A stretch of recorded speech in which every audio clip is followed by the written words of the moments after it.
ನಮಸ್ಕಾರ, ವಿಶ್ವಾನಿ ಟಿವಿಗೆ ಸ್ವಾಗತ. ನಾನು ಚಿದಾನಂದ ರುದ್ರಾಪುರ್ಮಾಡ್. ಮಾಜಿ ಸಚಿವ, ಹಾಲಿ ಬಾಗಲಕೋಟೆ ಕಾಂಗ್ರೆಸ್ ಶಾಸಕ HY ಮೇಟಿ ಅವರು ನಿಧನ ಹೊಂದಿದ್ದಾರೆ.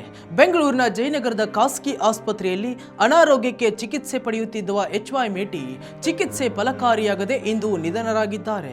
ಮಾಜಿ ಸಿಎಂ ಸಿದ್ದರಾಮಯ್ಯ ಅವರ ಆಪ್ತರಾಗಿದ್ದ HY ಮೇಟಿ ಅವರು ತೀವ್ರ ಕಿಡ್ನಿ ಸಮಸ್ಯೆಯಿಂದ ಬಳಲ್ತಾ ಇದ್ರು. ಅವರಿಗೆ 80 ವರ್ಷ ವಯಸ್ಸಾಗಿತ್ತು.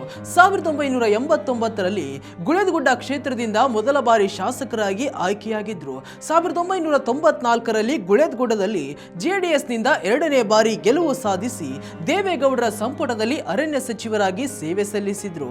ನಂತರ 1996ರಲ್ಲಿ ಬಾಗಲಕೋಟೆ ಕ್ಷೇತ್ರದ ಸಂಸದರಾಗಿ ಆಯ್ಕೆಯಾಗಿದ್ದು 2004ರಲ್ಲಿ ಮತ್ತೆ ಗುಳೇದಗುಡ್ಡ ಕ್ಷೇತ್ರದಿಂದ ಗೆದ್ದಿದ್ರು. 2008ರಲ್ಲಿ JDS ತೊರೆದು ಕಾಂಗ್ರೆಸ್ ಸೇರಿದ್ದ ಇವರು 2008ರಲ್ಲಿ ಬಾಗಲಕೋಟೆಯಲ್ಲಿ ಕಾಂಗ್ರೆಸ್ನಿಂದ ಸ್ಪರ್ಧಿಸಿ ಸೋಲು ಕಂಡಿದ್ರು. ಆ ಬಳಿಕ 2013ರಲ್ಲಿ ಬಾಗಲಕೋಟೆ ಕ್ಷೇತ್ರದಿಂದ ಗೆಲುವು ಸಾಧಿಸಿದ್ದ ಮೇಟಿ ಹಿಂದೆ ಸಿದ್ದರಾಮಯ್ಯ ಸಂಪುಟದಲ್ಲಿ ಅಬಕಾರಿ ಸಚಿವರಾಗಿಯೂ ಸೇವೆ ಸಲ್ಲಿಸಿದ್ರು. 2018ರ ವಿಧಾನಸಭಾ ಚುನಾವಣೆಯಲ್ಲಿ ಸೋತಿದ್ದ HY ಮೇಟಿ 2023ರಲ್ಲಿ ಬಾಗಲಕೋಟೆಯಲ್ಲಿ ಕಾಂಗ್ರೆಸ್ನಿಂದ ಸ್ಪರ್ಧಿಸಿ ಗೆಲುವಿನ ನಗೆ ಬೀರಿದ್ರು. ಇವತ್ತು HY ಮೇಟಿ ಅವರು ತಮ್ಮ ಅಪಾರ ಅಭಿಮಾನಿಗಳನ್ನ ಅಗಲಿ ಹೋಗಿದ್ದಾರೆ. ಈ ಬಗ್ಗೆ ಮಾತನಾಡಲಿಕ್ಕೆ ಹುಣಗುಂದ ವಿಧಾನಸಭಾ ಕ್ಷೇತ್ರದ ಶಾಸಕರಾಗಿರುವಂತಹ ವಿಜಯಾನಂದ ಕಾಶ್ಯಪ್ಪನವರವರು ಇವತ್ತು ನಮ್ಮ ವಿಶ್ವಾನಿಯೊಂದಿಗೆ ಮಾತನಾಡಲಿಕ್ಕೆ ಕರೆಯಲಿದ್ದಾರೆ. ಬನ್ನಿ ಅವರನ್ನು ಮಾತಾಡಿಸೋಣ. ಮೇಟಿ ಅವರ ನಿಧನಕ್ಕೆ ಅವ್ರೇನು ಹೇಳ್ತಾರೆ ಕೇಳ್ಕೊಂಡು ಬರೋಣ. ಸರ್, ನನ್ನ ವಾಯ್ಸ್ ಕೇಳಿಸ್ತಾ ಇದೆಯಾ ಸರ್? ಇವತ್ತು HY ಮೇಟಿ ಅವರ ನಿಧನ ಸುದ್ದಿ ತಮಗೂ ಕೂಡ ಗೊತ್ತಾಗಿರುತ್ತೆ ಸರ್, ಏನ್ ಹೇಳ್ತೀರಾ ಸರ್ ಈ ಸಂದರ್ಭದಲ್ಲಿ? ನಮ್ಮ ಜಿಲ್ಲೆಯ ಒಬ್ಬ ಹಿರಿಯ ಜೀವಿ, ಸಂಸದರಾದಂಥವ್ರು, ಸುಮಾರು 5-6 ಬಾರಿ ಶಾಸಕರಾದಂಥವ್ರು, ಸಚಿವರಾದಂಥವ್ರು, ಹಿರಿಯ ಜೀವಿ, ನಮಗೆಲ್ಲ ಮಾರ್ಗದರ್ಶಕರಾಗಿ ನಮಗೆಲ್ಲ ಶಾಸಕರಾಗೋದಕ್ಕೆ ಬಹಳಷ್ಟು ಸಹಾಯ ನೀಡಿದಂಥವ್ರು ಇವತ್ತು ನಮ್ಮನ್ನ ಬಿಟ್ಟು ಅಗಲಿದಾರೆ ಅನ್ನೋದು ಇದೀಗ ತಾನೇ ನಾನು ಸುದ್ದಿ ಮಾಧ್ಯಮದಲ್ಲಿ ನೋಡಿದೆ.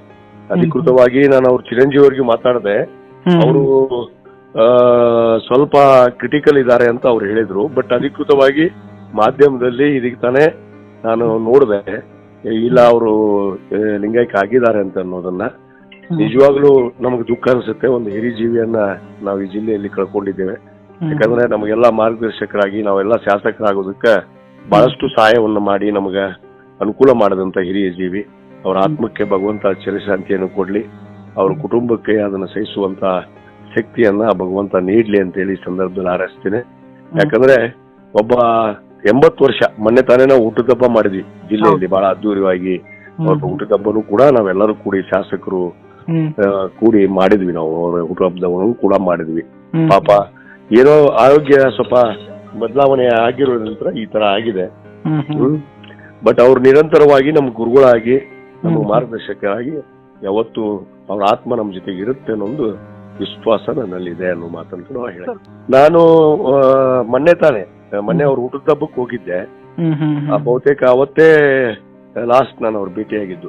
ತದನಂತರ ಅವರು ಬೆಂಗಳೂರಿಗೆ ಹೋಗಾರಂದ್ರು. ಹುಷಾರಿಲ್ಲ ಅಂತ ಹೇಳಿ ನಿನ್ನೆ ನನಗೆ ಗೊತ್ತಾಯ್ತು, ಮೊನ್ನೆನೇ ಗೊತ್ತಾಯ್ತು. ನಾನಿವತ್ತು ಕ್ಷೇತ್ರದಿಂದ ಬೆಂಗಳೂರಿಗೆ ಹೊಟ್ಟಿದ್ದೆ. ನಾನು ಆಲ್ಮೋಸ್ಟ್ ಈಗ ಒಂದು ಅರ್ಧ ದಾರಿಯಲ್ಲಿ ಇದ್ದೆ. ಸುದ್ದಿ ಬಂದಿದ್ದಕ್ಕೆ ನಾನು ವಾಪಸ್ಸು ಕ್ಷೇತ್ರಕ್ಕೆ ಬಂದೆ. ಇಲ್ಲೇ ಬರ್ತಾರಂತ ಅನ್ನೋ ವಿಷಯ ಬಂದ ತಕ್ಷಣ ಲಾಸ್ಟ್ ಟೈಮ್ ಅವ್ರು ಹುಟ್ಟದಬ್ಬಲೇ ನಾವು ಹೋಗಿ ಎಲ್ಲ ಹಾರೈಕೆ ಅವ್ರಿಗೆ ನಾವೆಲ್ಲ ಹಾರೈಸಿ ಬಂದಿದ್ವಿ. ಇನ್ನು 100 ವರ್ಷ ಬಾಳ್ಲಿ ಅಂತ ಹೇಳಿ.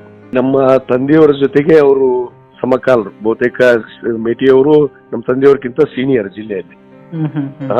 ನಮ್ಮ ತಂದೆಯವರು 3 ಬಾರಿ ಶಾಸಕರು. ಅವರು ಪಕ್ಷ ಬೇರೆ ಆದ್ರೂ ಕೂಡ ಅವ್ರು JDS ಅಲ್ಲಿ ಇದ್ರು, ಇವ್ರು ಕಾಂಗ್ರೆಸ್ ಅಲ್ಲಿ ಇದ್ರು.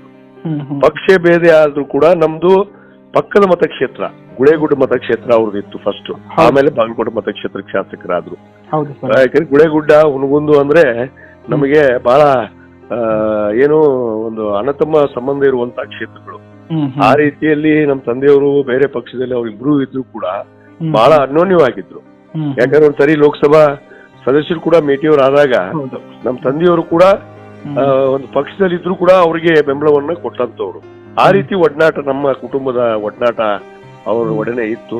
ಅದು ನಿರಂತರವಾಗಿರುತ್ತೆ ಅವ್ರ ಕುಟುಂಬದ ಜೊತೆಗೆ.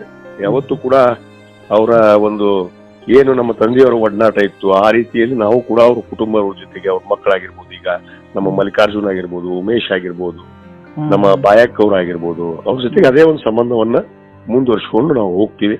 ಆ ವಿಶ್ವಾಸ ಪ್ರೀತಿ ನಮ್ಮಲ್ಲಿಯೂ ಐತಿ, ಅವರಲ್ಲಿಯೂ ಐತಿ. ಆ ಕುಟುಂಬದ ಜೊತೆಗೆ ಯಾವತ್ತೂ ಇರ್ತೀವಿ ಅನ್ನೊಂದು. ವೀಕ್ಷಕರೇ, ಇದಿಷ್ಟು ವಿಜಯಾನಂದ ಕಾಶ್ಯಪ್ನವರವರ ಮಾತುಗಳು. ಮತ್ತಷ್ಟು ಸುದ್ದಿಗಳಿಗಾಗಿ ನೋಡ್ತಾ ಇರಿ ವಿಶ್ವವಾಣಿ ಟಿವಿ. ನಮಸ್ಕಾರ.